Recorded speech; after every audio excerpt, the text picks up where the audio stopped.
It's real quick about a lot of the all in favor of walking the dogs. No one's gonna agree with you. All in favor. That's what everyone's gonna say. All objections. All objections, go pick it up.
All right.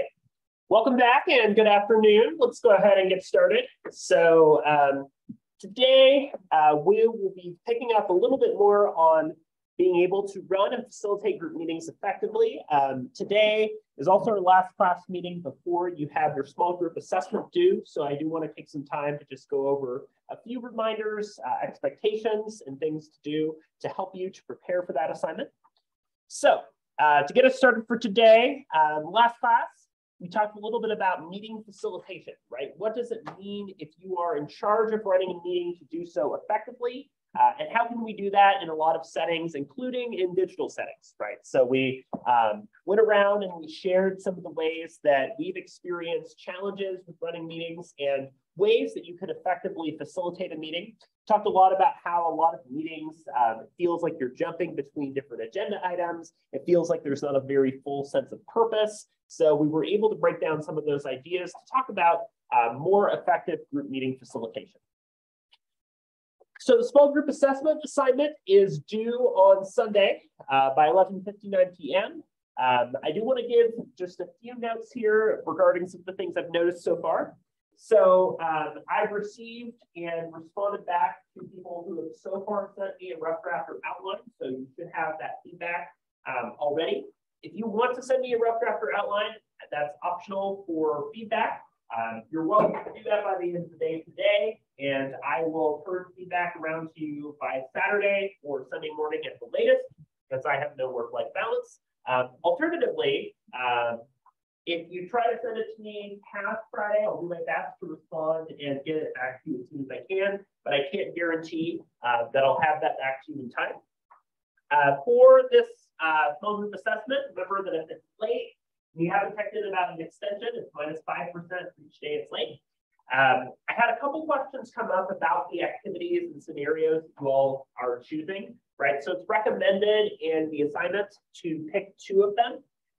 In particular, those might be 2 activities that you especially enjoyed, that you have in your recent memory, that stood out to you, that you can really point to as an example of your group participation and involvement.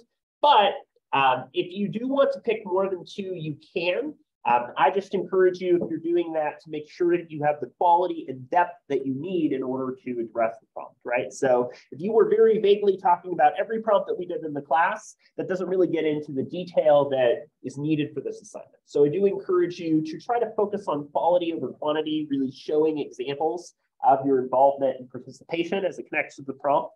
But if that means that you need more than 2 to draw from, you can do that. Also, as you're working through this, remember that 2 pages is the minimum, but you can go over the 2 pages as long as the content is relevant with no issue. Also, remember the quiz is due this week by Sunday.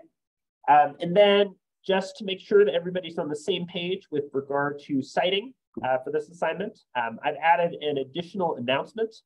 So if you go to the course, you should see another announcement here that once again includes a link to the full APA site for the textbook and an example of what that would look like in APA. So you should have that. And if you're in need of additional help as you're working on including those in-text and works cited, do let me know and I'm happy to help to make that happen. So as you are thinking about finalizing and gearing up to turn this in, does anybody have any questions regarding the small group assessment? Any issues coming up, things that folks would like additional clarification? If questions do come up between now and when you turn that in, please let me know and I'll do my best to get back to you as soon as I can about those things. This shouldn't be too bad. Again, I'm mostly looking for your ability to reflect on, to discuss your membership, and to connect that to the ideas that we've been talking about over the last few weeks. And after you turn this on Sunday, we'll spend some time next week talking about the final major assignment in this class, which will both be a written portion and a presentation in class that'll involve observing a small group.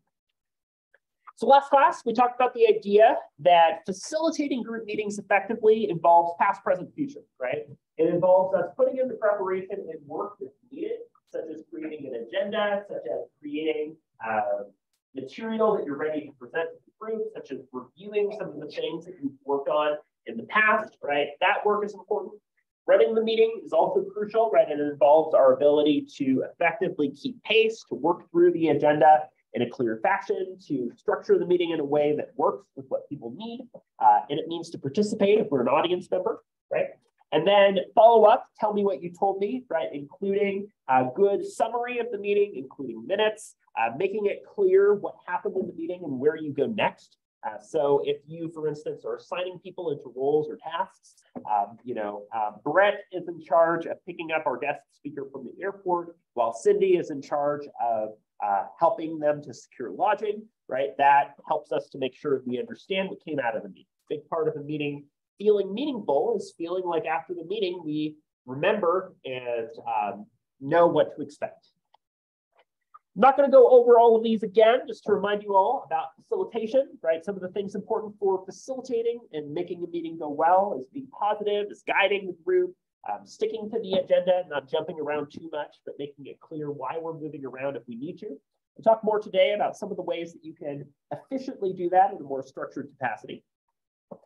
And then we also talked about the ways in which, keeping respect, allowing people to have breaks, to have chances to unwind, having assessments are some of the ways that we can help those meetings go well. So our main focus for today is on Robert's Rules of Order and parliamentary procedure. On page, that sounds incredibly boring, but in practice, I think it's a really useful and crucially important skill for us to understand. I can tell you, having gotten out of my last section of small group communication, that after the activity that we did, I found that folks were doing Robert's Rules and formal parliamentary procedure better than about 75% of the meetings that I'm in. It is a skill that a lot of us do not know how to do, and yet it is a skill that a lot of us crucially need at a lot of times, right? So our ability to participate in, to facilitate, and engage in meetings that follow this formal structure is really important, and we'll be doing an activity that I think is a fun way for us to actually incorporate and act out doing this structure of organization. So why the heck do we care about Robert's Rules and why is it important? It's a really, really, really common way to have meetings. In fact, it's estimated that 80% of organizations use Robert's Rules or use some type of variation of parliamentary procedure, right? This type of structure is present in a lot of clubs and activities and groups. For example, groups such as ASPOU use parliamentary procedure, right? It is very, very common in any sort of structural meeting. It's common in a lot of leadership, right? World leaders, things like the United Nations, Congress, and so forth. A significant chunk of businesses, organizations, nonprofits also use Robert's Rules, right? 80% of organizations use it. It's very, very, very common. If you're not already involved or have been involved in a group that uses this type of organization, you're very likely to in your future. And what's more, if you find yourself involved in and running a type of group, you might find that using this structure or incorporating elements of this structure helps your group meetings go way, way, way more smoothly, right? In addition to that, I have been in countless meetings that are supposedly using Robert's Rules, but are not doing so properly, that have gaps, that have people that don't remember or don't understand or don't know how to use a lot of those formal elements. So developing a skill set to understand how to effectively run those meetings will make you very, very popular in meetings very, very quickly. A lot of people need somebody who's in a parliamentarian role and able to enforce the rules and know what to do when things come up.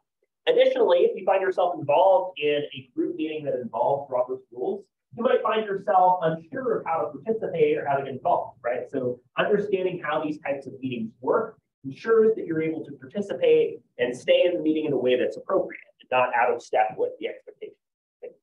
So Robert's Rules of Order came from this fellow over here, Henry Martin Robert, who was a US soldier and engineer. Robert became rather frustrated with the meetings that he was in and how they were structured. So kind of drawing upon his very formal structured military background, developed a way of holding meetings that to this day has been really widely circulated, published, and understood among us. Robert's Rules is popular and is used so widely for a few different reasons, right? One of the biggest reasons is that it's airtight. essentially the book on Robert's Rules. Just about everything that you need to know in 95% of cases is covered in about 2 pages, right? The entire rest of the book is the 5% of edge cases and weird situations that might need some additional guidance. So it essentially has thought of everything when it comes to running an effective team. It also helps to facilitate debate and opinion, right? We oftentimes are walking a tightrope when it comes to working in small groups. On the one end, we want people to discuss and debate openly. We want people to feel like their voices are being heard and represented and accounted for in the meetings. But on the other end, we don't want debate and discussion to become so all-consuming that people are angry or upset with each other, and we don't get anything done. We sure talked a lot about this thing, but what are we going to do with it, right? That can be an issue that comes up in terms of finding that balance, and Robert's Rules is able to strike that really well. So this brings us to this idea of parliamentary procedure, which Robert's Rules follows, right? It is how we organize a group. Again, this is used a lot in small group settings, and it's a system or structure that we have in place that is, first of all, consistent, right? We, in using this, Robert's Rules are able to consistently have meetings in the same way, the same set of expectations and organization. It's fair, right? It allows people to participate, it allows people to vote, it allows voices to be heard, and it's efficient. A lot of us find ourselves in meetings that take way too long, where nothing gets done. This is a way of drastically streamlining the process and making it a lot easier. What's more, parliamentary procedure helps us understand a lot of crucial things, like who gets to talk and for how long, right? What comes up when people are speaking and debating an issue. Additionally, might help us to understand what we do when a discussion is rambling and getting off topic. How do we circle back? How do we make decisions? So how are we able to finally move forward on an action item? What do we do if we can't commit to an issue, but we need to move on? In this case, we would table an issue. Okay? And what do we need to do if we change our minds? If what we voted on and discussed earlier is something we need to go back and change? There are a lot of cases like that that come up during meetings, and Robert's Rules provides a framework for what we do when those issues happen. I'm not going to go over this whole table here, but this does help us to understand some of the key motions, right? The ways in which we might adjourn a meeting, we might have a recess, we might have a main motion, right? These are all things that happen during a meeting that can be brought forward. A second means that somebody is verbally seconding, right, or affirming the motion that the person has brought forward, right? So if somebody is motioning that we build a new facility on an EOU campus, and nobody except that person wants it to happen, right? There might not be a second. Therefore, that motion cannot move forward. So a second is a way of making sure that there's at least some level of support or some willingness to debate or discuss an issue. So a vote is not always required, but in a lot of items that do require a discussion and debate, a vote can be held by a simple majority, right? A vote can also be a 2/3 majority depending upon the issue, right? So to limit or extend debate requires a 2/3 majority. To suspend the rules for a particular situation requires 2/3. Think about this as some of the higher stakes issues that would need a 2/3. Additionally, there's a question about whether or not something is debatable, right? So some topics or issues are not considered to be debatable, like having a recess or tabling a motion. But for a lot of motions that are brought forward, such as building a new facility on the campus, right? It needs to be debated and discussed. Also, there's a question of amendments, right? So an amendable motion is one in which a change or modification can be made to it. So for example, if you were talking about building a new facility on campus and you make a reference to Illo Hall, right? Perhaps you add an amendment that corrects that phrasing to say Inlo Hall, right? So oftentimes an amendment like that is used to informally change the text of something. Also, there's a question of whether or not you can reconsider something, right? So can you revisit a motion after that motion is already done for you? And there are some cases where you can, when you're calling the previous question or going back to a previous item, right? So I know this is a little bit complicated, but I'm going to break it down a little bit more and talk about and show an example of how this plays out. There are a few key concepts that I think are important for us to understand as we're trying to get a good grasp of Robert's rules and the way that Robert's rules works. One of the key ideas here is the idea of a quorum, right? So I'll give you an example. There was a ballot measure that Oregonians voted on this past year, and it was approved. And this ballot measure essentially means that for Oregon state representatives and state senators, if they continuously miss and do not attend meetings during the legislative session, that they are restricted from being able to run for their position again. In other words, they can't get reelected if they don't show up to the meetings, right?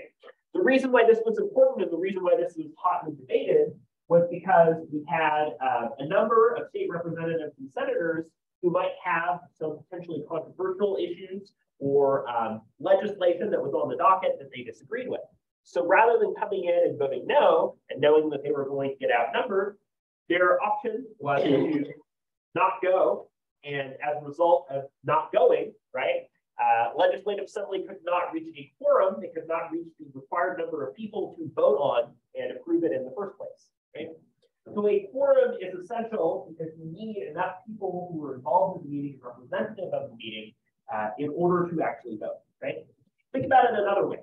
If, say, you're a shareholder of a stock, right? So you're really concerned with the stock and to what degree the business is making decisions. What are they doing? What are they focusing on? Like, say you're invested in something like Facebook, right? If you were not able to go to the meeting and like most people couldn't go to the meeting and say there were like 3 people who owned a stock in Facebook, 3 of the major shareholders who did go to a meeting, then they could muscle through and approve all sorts of things without your notice, without your approval, right? Quorum is necessary because we have to have a certain number of people represented, heard, and included into the process before we can vote on something, rather than just covertly allow a small number of people to pass something without other people in the group even having the chance to participate, right? That also prevents groups from like holding secret meetings or not including other people in the group because they can't get the people that they need in order to hold a quorum and approve in the first place. Sometimes a quorum is 2/3 of the people in the group. Sometimes it's 75%. It fluctuates a little bit depending on the purpose of the meeting. If you can't reach a quorum, sometimes you just have a discussion on non-formal items in the meeting. Sometimes you push back and meet later. And sometimes you don't actually have a meeting at all. Right? So I'm going to show a video clip here in a minute that goes over some of this in a bit more detail. But one of the first tasks that you do in a meeting under Robert's rules is reading and approving the minutes from the previous meeting. As a reminder, keeping minutes is a really good practice, right? It ensures accountability and ensures that we know what occurred and are in agreement about what happened before we move forward. A motion, right, is that formal oral proposal. So you are putting forward an agenda item, an action, something that needs to be debated and discussed. If something is seconded, you have another person who is providing support for that motion. After you do that, you state the question in which you have opened up the topic or issue for debate. In other words, before you can vote on something, you have to open something up for debate. And sometimes that means that nobody has anything to say. There's no controversy or discussion related to that. If you're talking about minutes, for example, a lot of people are just going to informally support it and not actually want to debate the minutes, right? But you do need to open it up. That becomes the pending question, right? The one that's currently under debate. Typically, a parliamentarian or leader of a group would say, seeing as there is no further debate, we'll now hold a vote. And typically the way that you would vote would be to say all in favor. People can either verbally say aye or raise their hand.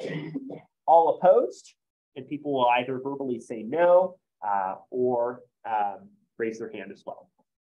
And then you'll see a lot of meetings in which people after that will say abstentions, where you invite people to abstain, right, or not vote one way or the other. But actually, in practice, with Robert's rules, you don't ask for abstentions. Abstentions are noted based on who did not choose to vote. So Sometimes it makes sense to abstain if you're on the fence and don't want to commit. Another reason that you might abstain is because you don't have the information or context that you need to have a vote, right? So oftentimes, if you were not present at a previous meeting that has its minutes being voted on, you will abstain from voting on those minutes because you weren't there, you can't verify the accuracy of the minutes, so you choose to abstain. Yeah. Question. I think I might have missed this earlier. What do you mean by minutes? Is that like notating what happens at a given time? Yes. So minutes are taking notes as to what transpired at a previous meeting, right? We'll talk about that a little bit more in a second. It's a good question. So minutes essentially allow you to track what happened at the meeting. First of all, make sure that everybody's in agreement about what occurred. It helps people to refresh on what was discussed, and the record can be used to move forward on future issues. So I wanted to share a clip here. It's an example of a youth group that is incorporating these different steps of parliamentary procedure. As we watch, I'm going to break down a few of these things so that we can talk about them a bit more.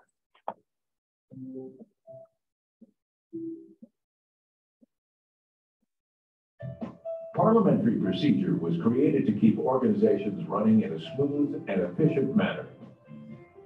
Parliamentary procedure is defined as a code of ethics to be followed by individuals in a group to conduct business. Parliamentary procedure is unique to the democratic process. To learn parliamentary procedure is to learn democracy, allowing majority rule while giving the minority their say. We hope that this video will enable you to be involved in the decisions of your 4-H club and other organizations you may be a member of. The guide most commonly associated with parliamentary procedure is Robert's Rules of Order. Be sure you purchase the latest edition. Before an organized meeting can occur, there should be an agenda. An agenda is the order of business for a specific meeting. So I've talked a bit about an agenda, right? The idea is that you send out the agenda in advance so that people know what to expect going into the meeting, and that the person who's running or hosting the meeting is prepared and knows what they need to talk about. So sometimes an agenda will include like hyperlinks or hot links or attachments to other material. One really common practice is for an agenda to include the minutes from the previous meeting, so that before the next meeting starts, those minutes are available for people to review. The agenda should include the following: call to order, roll call, minutes, treasurer's report, committee reports, including standing committees and special committees, unfinished business, new business, and adjournment. Call to order is done by the president to bring the meeting to order, and for many organizations, such as 4-H, will include opening ceremonies such as pledges. So, call to order, right, is generally speaking the leader or organizer of a group who is stating the purpose, who's starting the meeting, right, getting things rolling, and by doing so is able to set the expectations for the group.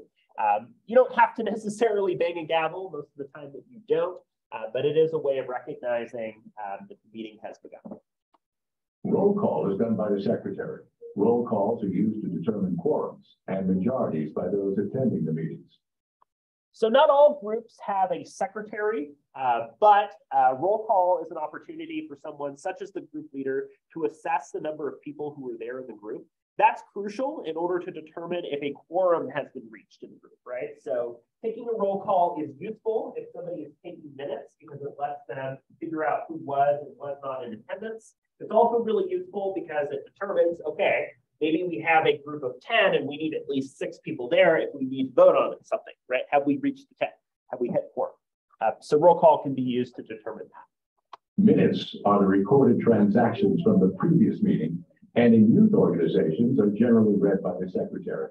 Minutes may also be distributed electronically prior to the meeting or in hard copy at the meeting to save the time of reading them aloud. So yeah, reading minutes aloud isn't normally done anymore. Most of the time, minutes are given electronically in advance, and they might be attached or included as a part of the agenda so people can check them out in advance. If you're in a remote meeting, or you're in a meeting where people are looking over face-to-face, the common practice is to give people a few minutes to look over the minutes and review them. Sometimes there's even been meetings where somebody will screen share or display the minutes as people are working through them so that they can spot any issues, inaccuracies, or questions as you're working through the minutes. Treasurer's reports are given by the treasurer. These reports are the financial transactions of the club since the previous meeting. This information requires no vote and is for information only. So not all groups have a treasurer's report or treasurer, right? But in a lot of groups, it's customary in the beginning to report any financial updates, budgetary changes, and so forth. Committee reports are given by the committee chairs. There are two types of committees, standing and special. Standing committees are permanent in nature. Examples include the budget committee or membership committee. Special committees are those formed to address special circumstances which meet a short-term objective. So, when you are a part of a small group, chances are that you are a part of other small groups, right? So the idea of a committee report is that when you are involved in another group that is relevant to the group that's having a meeting, that you are reporting and sharing as to what transpired at the other meeting or the other event that you're involved in, right? So I'll give you one example, right? We have a department meeting for our communication studies program every week. I chair and run that meeting. In addition to that, I also participate in a chair's council meeting that involves myself and other chairs in our college, right? So when I go to our department meeting for communication studies, I bring in updates and notes from my involvement in that meeting. Or, right, maybe you are in ASCOU, you're involved in some of the leadership, right? In addition to being in the ASCOU, perhaps you are also on the presidential search committee, right? So EOU is in the process of conducting a search for a new university president, and perhaps there's somebody at ASCOU who's also a part of that committee who's reporting their updates from that as well, right? So generally, the person who's running the meeting and posting the agenda will list out the updates and individuals who are involved in other committees and organizations. But the idea is that if you're bringing in information or updates from your other meetings that are relevant to your current meeting, that you can do that. Or another way of thinking about this is if you're involved in a group and within that group, there's a smaller subgroup. So for instance, maybe you were trying to figure out hosting this guest presenter on campus. You have a subcommittee who is in charge of figuring out lodging, right? And so the lodging subcommittee has a report about the rates and lodging options that they came up with, right? So committee reports are designed to provide that context that can help to shape the rest of the meeting. Business can be brought forth from a committee and acted upon at the time of the committee report. Only committees designated with the power to act may take action without bringing the business forward to the overall group for approval. Unfinished business is business which was not completed at the last regular meeting. New business is exactly that. New business put before the group for their attention and vote.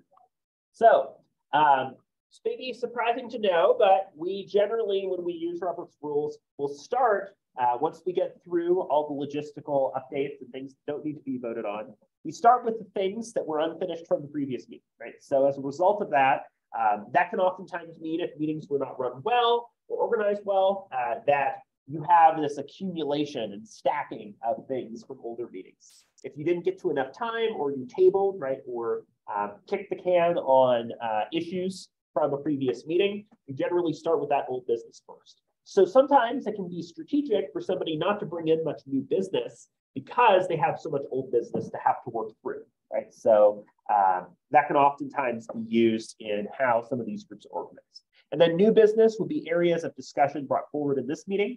One thing that's common is for somebody to request any additions or items to the agenda before the meeting starts so that people have the option to bring forward an idea. Like, hey, I really think that we should provide some type of plaque for our guest presenter to congratulate them and thank them for presenting here, right? That could be a new agenda item that you could bring in. Usually, new business should be on the agenda. However, any member may bring up any new business if recognized by the chair. To adjourn is to formally end the meeting. The gavel is used by... And you don't always need a gavel. So adjourning, right, will be ending the meeting once you've gotten through both unfinished business and new business. Okay? So that general structure is a really good one to know, right? We roll call or we call to order. We have updates, including updates like a treasury report or updates from committees, right? We get to vote on the minutes from the previous meeting. We discuss unfinished business, we discuss new business, and then once we get through all of that, we adjourn. So when it comes to tracking minutes, right, generally speaking, it's a good idea to have somebody in your group, ideally somebody who is not the person running the meeting, who gets to serve as the note taker, right? Tracking minutes is important because it ensures that there's a paper trail. You're able to understand what happened in the previous meetings. Task somebody who's good at taking minutes, that's clear, that's detail-oriented, probably somebody who has a good typing or writing speed. One thing that's good to do is to make sure who is speaking on which topic. If there is a debate about building a new facility on campus, right, you're able to say who gave what perspective on the topic. Tracking those in attendance, using the roll call to determine who was there and who wasn't there so that you're able to keep that information. Tracking votes, right, in the United States, oftentimes the voting record of political leaders is incredibly important, is a subject of scrutiny. Why did they vote for this? Why did they oppose this, right? So tracking votes in small group meetings is important, so we recognize where people stand on various issues. Saving, archiving, and dating minutes is important, right? Make sure that they're accessible and available, make sure that they are kept and that there's a record behind those minutes, right? So an example here, right, is including the name of the minute, name of the meeting, the location, date, time, who's in attendance, the agenda items, and using that type of structure can generally work really well. So knowing some of this about Robert's Rules, about the structure of Robert's Rules, all of you in this scenario are group members of the Associated Students at EOU. And in a meeting, your group members are attempting to pass a motion that will give all EOU students free chocolate. So this the month of February, we had Valentine's Day, right? The ASEOU wants to give everybody chocolate. So what I would like your groups to do is to take some time to discuss and have one person who will take notes for your group, who will turn that in for attendance, to understand Robert's Rules, right? Make sure that all of you understand how you might use Robert's Rules for this process. And then what I'm going to ask you all to do after that is to act out passing and approving this motion about free chocolate using Robert's Rules, right? So you'll discuss, you'll work together and understand how to do that using the research and discussion we've had so far in this class and some work on your own.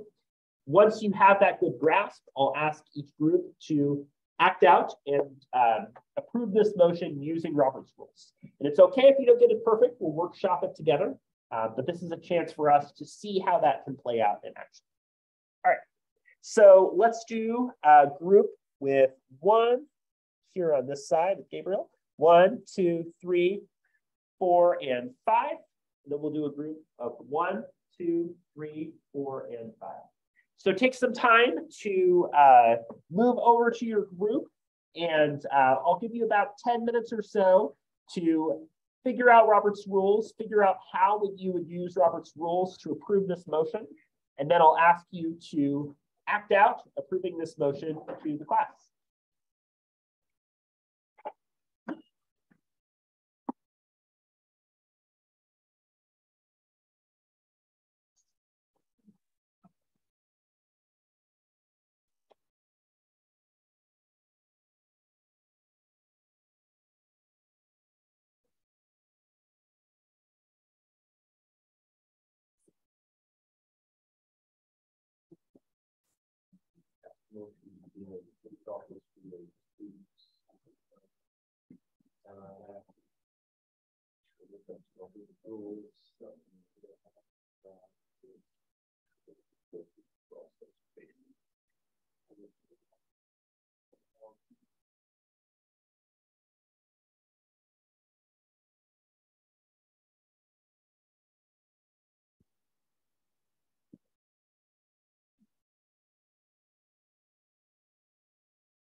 Excuse me.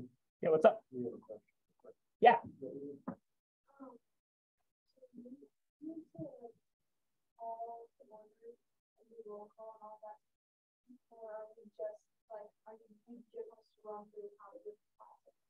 Sure. I would include a call to order. If there are things that you just don't have updates for, things like, you wouldn't have minutes or you wouldn't have, like a secretary or treasurer report, you don't need to include that. But anything else that would be relevant up until that point, you should try to practice including in there. Good question.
So simple call to order has to be addressed. What we discussed, someone makes the motion, second the motion, we can vote on the motion, and then.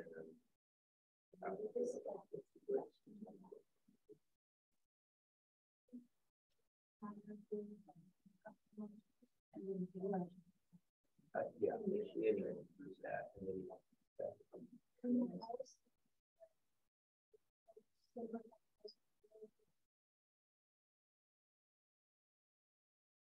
yeah, that's correct. Yeah, okay, I'm hoping so. You or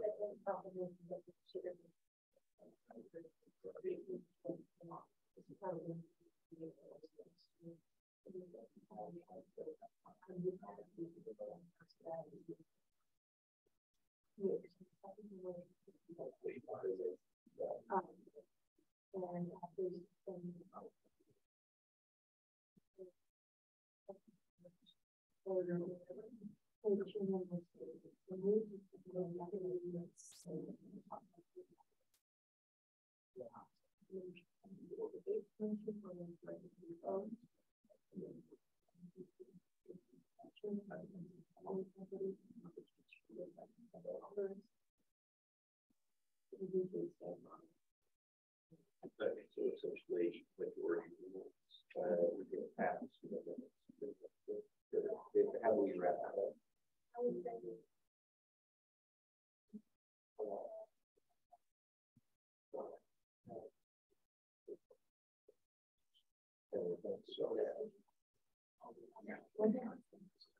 I'd like to call it and then what the reading is sequentially. Ask the follow further.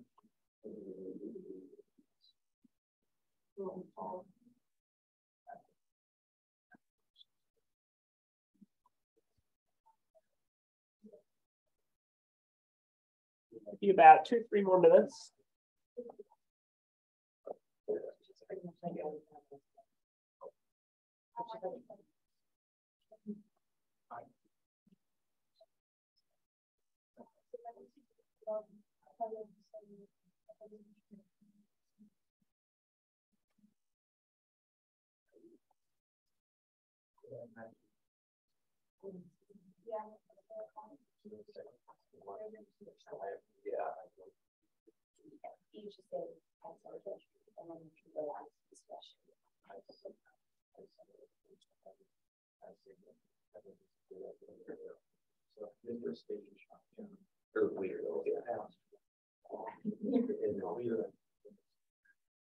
Okay.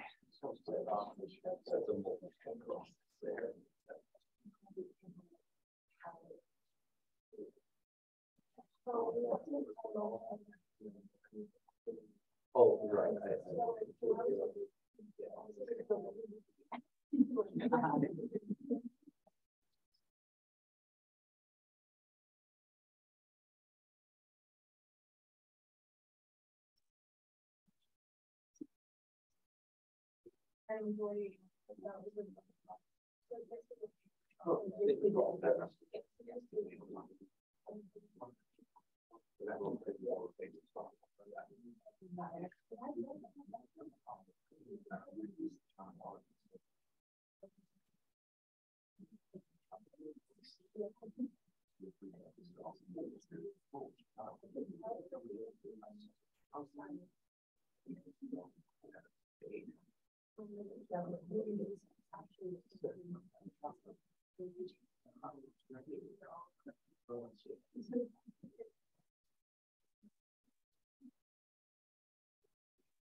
That's too many people. When someone walks by and it's like, I don't know if it's you, but I've just not seen it before. That's too many. Right.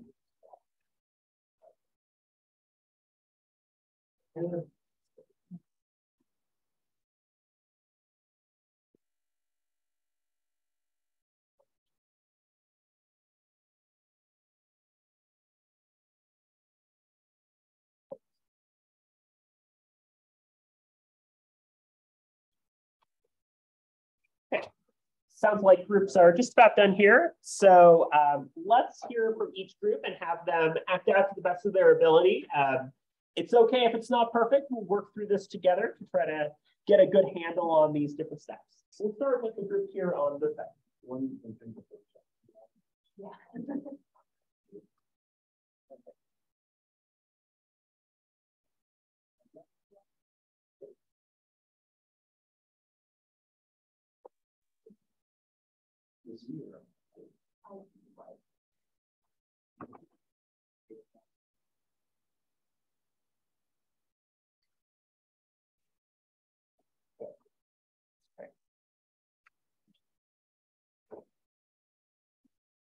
Good evening. I'd like to call this meeting of students to order.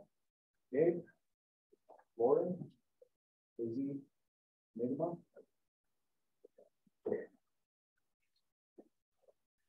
For our first order of business, I have a motion for consent. All right. Essentially, this motion is to give all ELU students a free chocolate provided by the school. Do I have a second? Second that. Second. All righty. And a vote, please.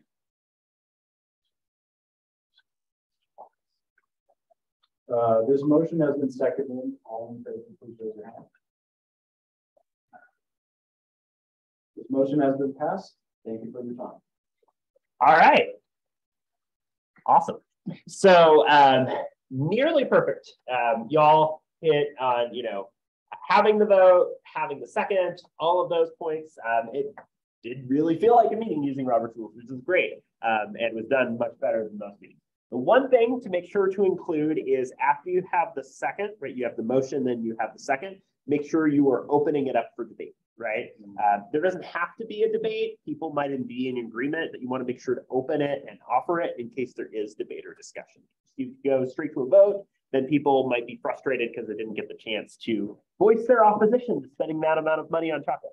All right, so throw in like any objections or comments type thing. Yeah, or say discussion or debate, just so that people know that it's open for that, because people might be chomping at the bit to say something and making sure they know when they can. It's just that one thing. All right, how about on this side? All right, so I'm going to say, well, Lindsay, Jonathan, there, Sam, Nick. Good evening. I'd like to call this group to order. I